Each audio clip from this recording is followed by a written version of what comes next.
Hi, this is Angelina Asante. Welcome to this episode of Southwest Florida Online News. Today I'm going to be reviewing A Family Affair starring Nicole Kidman, Zac Efron, and Kathy Bates. The runtime is 151 minutes with a rating of PG-13, showing only on Netflix. The Netflix synopsis says it's a surprising romance kicked off by comic consequences for a young woman, her mother, and her movie star boss as they face the complications of love, sex, and identity. This is my review.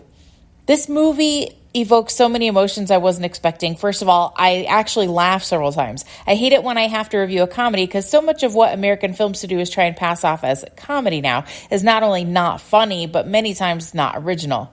We have seen these tropes before because it is a rom-com and there has to be tension and a meet-cute where the characters don't like each other in the beginning. In this case, we have tension between Zac Efron's character, Chris, a movie star, and his assistant, Zara, played by Joey King, who wants nothing more than to be a movie producer and not someone picking up his laundry and running errands. These two have more chemistry than the main leads, and the casting director made an epic failure by casting Nicole Kidman as Zac Efron's love interest. Ick.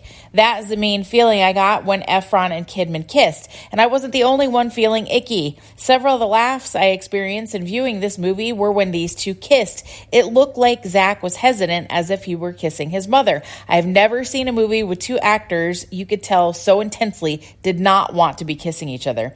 There is a very noticeable 21-year difference between these two actors. I know you're thinking, it'd be fine if it were an older man. That's not my point. There have been plenty of times when an age difference worked with an older woman, such as How Stella Got Her Groove Back, The Graduate, and Bull Durham.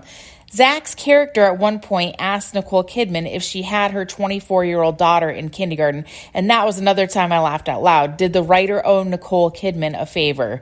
Nicole never should have been considered for this role. I wondered if my internet was having trouble streaming because her face wasn't moving, but she was still talking. If you haven't seen Nicole Kidman lately, she has a severe overuse of facial fillers and cosmetic surgery. The woman has no wrinkles. She has no facial expressions because she can't move her face anymore. However, no procedure can fix necks and hands, and no matter what she does, she cannot look like a young woman anymore. No one is going to believe the character's attracted to this woman because he's a shallow movie star in this role, and Nicole looks old because she is. It's like Sylvester Stallone on Tulsa King. Great show, but why won't someone tell him to stop? My God, he lives in Florida. He's gonna melt.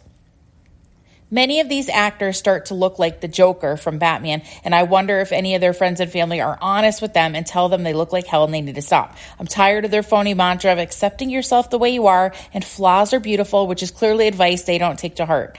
I haven't read movie reviews before I see movies. I don't do that because I want to form my own opinion. But I just read one from the Daily Beast that said, quote, Nicole Kidman and Zac Efron are absurdly sexy together in A Family Affair, unquote. I promise you, they are just absurd. I love the rest of the cast, and I thought they must be excellent actors in making this movie, delivering their lines with sincerity and credibility because they all knew this was a match made in casting hell. Besides the lack of love in this story, the movie delivers some funny dialogue until it free falls in the third act.